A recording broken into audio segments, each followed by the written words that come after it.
Hello दोस्तों, कैसे हैं आप सब लोग। आज हम पढ़ेंगे सी इंटर का फर्स्ट टॉपिक, जिसको बोलते हैं इंट्रोडक्शन टू अकाउंटिंग स्टैंडर्ड्स। तो स्टार्ट करते हैं। इंट्रोडक्शन टू अकाउंटिंग स्टैंडर्ड्स में दो शब्द हैं, एक अकाउंटिंग, एक है स्टैंडर्ड्स। अकाउंटिंग तो आप 11th-12th सी ए फाउंडेशन में आप जानते ही हैं। General entry to posting to the ledger, P and L balance sheet बनाना, वो सब अकाउंटिंग का पार्ट है। लेकिन ये स्टैंडर्ड क्या है? स्टैंडर्ड का मतलब अगर हम सीधा सीधा समझें तो उसे बोलते हैं सेट ऑफ रूल्स। मतलब जो हम बैलेंस शीट बना रहे हैं, जनरल एंट्री नोट कर रहे हैं, लेजर बना रहे हैं, वो किसी रूल्स के बेसिस पे बनाए हैं, तो उसे बोलते हैं स्टैंडर्ड्स, अकाउंटिंग स्टैंडर्ड्स।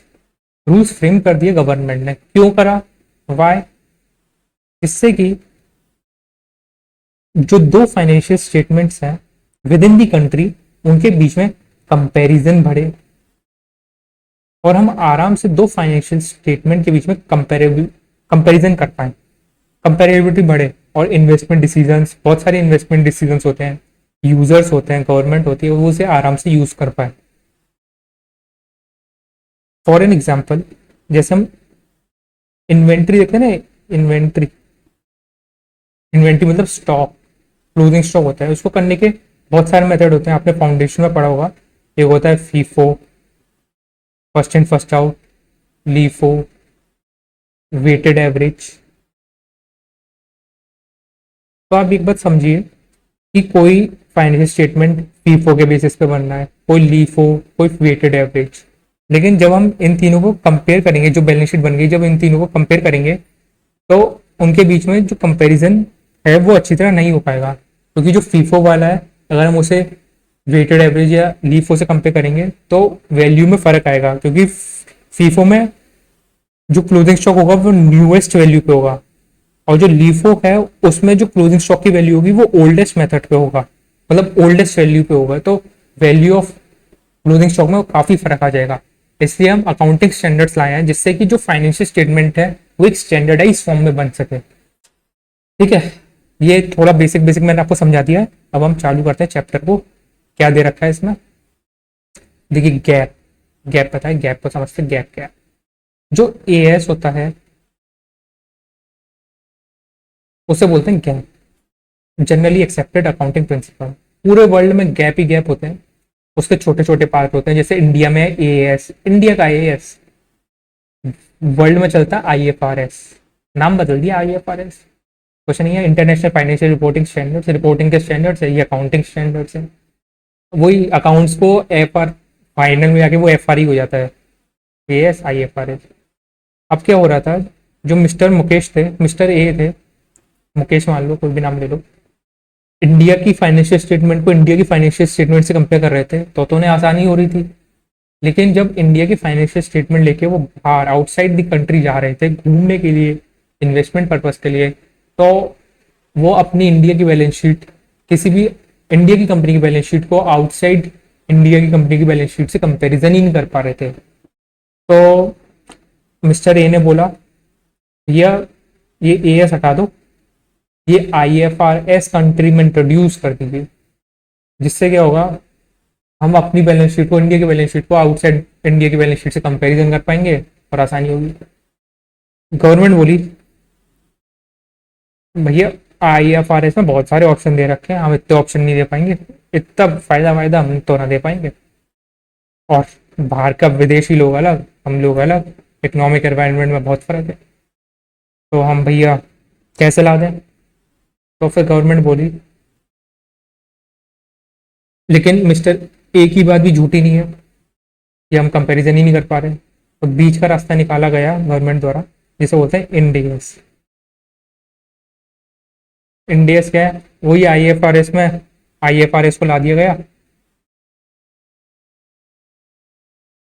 आईएफआरएस को ला दिया गया, लेकिन उसमें थोड़े बहुत चेंजेस कर दिए गए, थोड़े बहुत ऑप्शन हटा दिए गए, थोड़े बहुत नाम चेंज कर दिए गए और इंडेस बना दिया गया।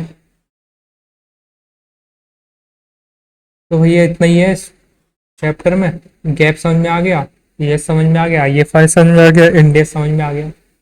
अब थोड़ा बहुत जो टॉपिक में बचा है वो कि क्या है एएस कैसे बनता है, उसमें क्या होता है, कितने टाइप्स के एएस होते हैं, 29 टाइप्स के होते हैं वैसे, 2 विड्रॉ कर लिया गया तो 27 बचे हैं। और थोड़ा बहुत इंडियस के बारे में बता दिया गया है कि क्या क्या चेंजेस हैं, क्यों लाया गया, ये सब। बस खत्म हो गया ये टॉपिक, इतना ही है। आइए देखते हैं फिर, स्टडी मेट से थोड़े बहुत क्वेश्चन भी कर लेंगे। ये देखिए गैप है, गैप आपको बता दिया गया। ए एस, इंडियस और आई एफ आर एस, तीनों को ही गैप बोलते हैं। इंटरनेशनल वाले को आई एफ आर एस बोल दिया गया, इंडिया वाले को इंडिया से एस बोल दिया गया। अब अकाउंटिंग स्टैंडर्ड्स में कौन इशू करता है, कैसे बनता है, उसके अंदर क्या होता है, क्या बेनिफिट है, कौन कौन इशू करता है? कंपनी है, ministry of corporate affairs issue करती है। और नॉन कॉर्पोरेट है, मतलब अदर देन कंपनी है, तो उसके लिए आईसीआई इशू कर देती है। बनाती तो आईसीआई है, वो आईसीआई का एक बोर्ड बनाया है, एएसबी अकाउंटिंग स्टैंडर्ड बोर्ड, वो बनाती है और फिर आईसीआई इशू कर देती है, आईसीआई इशू कर देती है। लेकिन जो कंपनी का केस है, आईसीआई पहले एमसीए को भेजती है, फिर एमसी इशू करता है कॉर्पोरेट्स के लिए, क्योंकि ये बॉडी ये कंपनी के लिए मिनिस्ट्री ऑफ कॉर्पोरेट अफेयर्स यही देखती है कंपनी का सारा काम। अब एएस बनता कैसे है?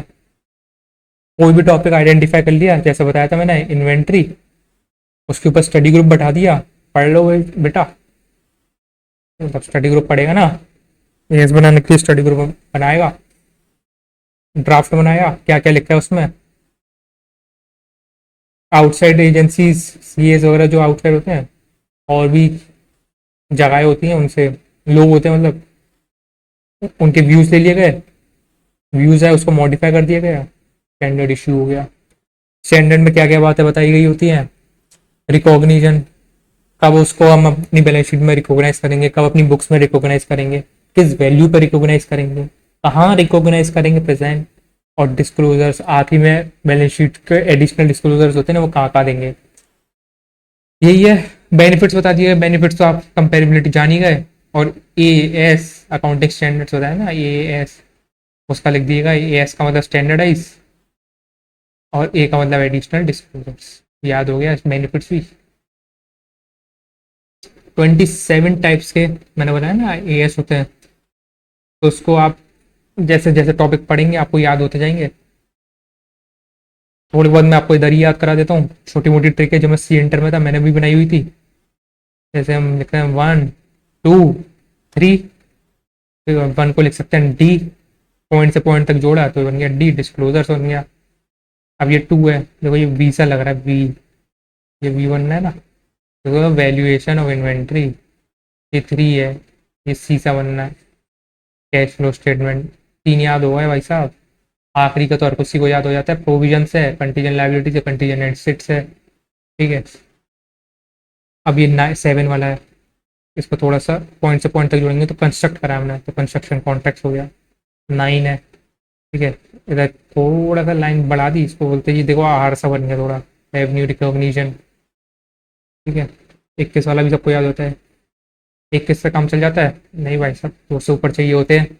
ऐसे ही 2 से ऊपर अगर हम बैलेंस शीट को मर्ज कर देते हैं, मतलब एक ग्रुप की फाइनेंशियल स्टेटमेंट बना देते हैं, तो उसे बोलते हैं कंसोलिडेटेड फाइनेंशियल स्टेटमेंट।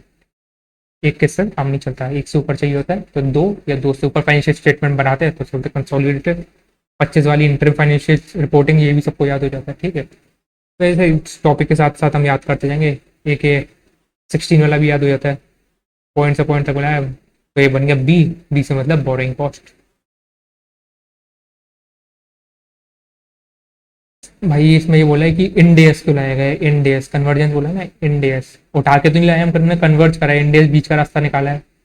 तो किसी क्या ज़रूरत पड़ी भाई, कंपेरेबिलिटी बढ़े, बाहर से इन्वेस्टमेंट आए, फंड रेस हो पाए, रिस्क लो हो एरर का, ग्लोबल स्टॉक एक्सचेंज में हम अपने आप को लिस्ट कर पाए, तो उसको याद करने का सीधा कंपेरेबिलिटी तो सबको पता ही है।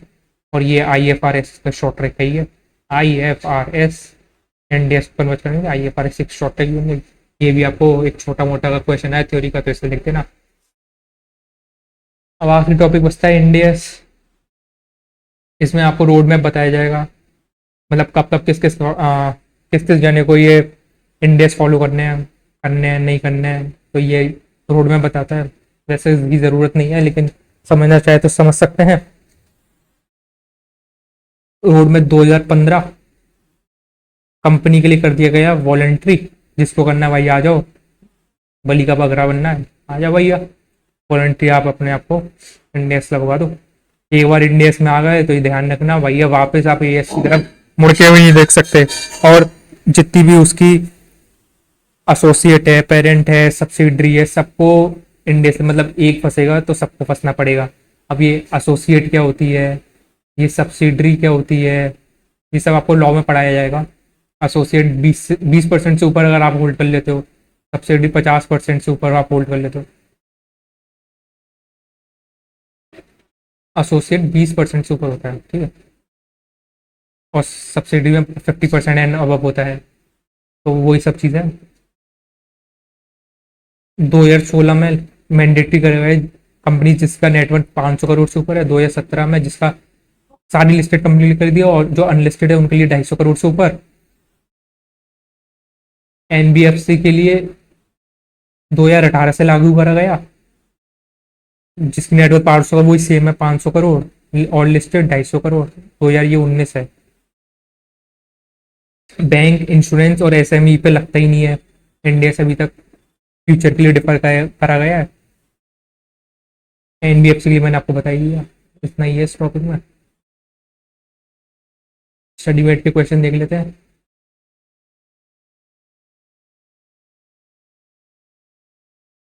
नॉन कॉर्पोरेट एंटिटी के लिए आईसीआई इशू करता है। Accounting standards harmonisation, non comparability eliminate करते हैं, रिलायबिलिटी बढ़ती है, बोथ भी एम भी लगा दीजिए इस पर। और ये क्या है अपना, accounting principle policy in order to ensure transparency बढ़ती, कंपेरेबिलिटी कंपेरिजन, हाँ ठीक है, डी कर दो। ये कंपनीज के लिए पूछा है, कंपनीज के लिए एमसीए आग बंद करके लगा दो। फैसिलिट क्या करता है वो मैंने आपको बताया ना, आईएफआरएस, तो ऑल ऑफ द क्वेश्चन क्या थ्योरी के, objective of as, objective of as हमने बताया था ना, ए एस और comparability.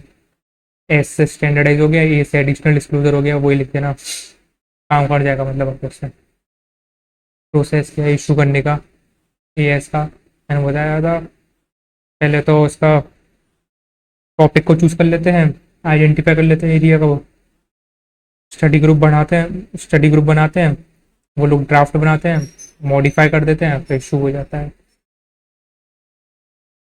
Explain the significance of emergence of IFRS S global standards. IFRS का सिग्निफिकेंस क्या है, वही आईएफआरएस बना होता है ना, इंडिया के बुला है, वही वही चीज़ है इसके अंदर, देखो आईएफआरएस के लिए रखा हुआ। Seventh, eighth, cross border money of flow, ठीक है, ग्लोबल लिस्टिंग, स्टॉक एक्सचेंज में लिस्ट हो पाएंगे, कंपेरेबिलिटी बढ़ेगी, रिस्क घटेगा, एरर, रिस्क ऑफ एरर घटेगा, ये सब। What do you mean car out and car wins, मैंने बताया था आपको, टर्मिनोलॉजी चेंजेस बताया था ना इधर मैंने, कि इंडेक्स क्यों लगाया गया, जो इंडेक्स लाया गया तो उसमें क्या क्या चीज़ हटाई, बहुत सारे ऑप्शन हटा दिए, मेरा बहुत सारे ऑप्शन हटा दिए, इकोनॉमिक एनवायरनमेंट में जो चेंज था उसकी वजह से हम आईएफआरएस को नहीं ला पाए, और थोड़ा बहुत टर्मिनोलॉजी में चेंज की, वही से सारे क्वेश्चन हो गए हैं, कुछ था नहीं इसमें, थोड़ा बहुत समझ लो उसे बस। थैंक यू भाई।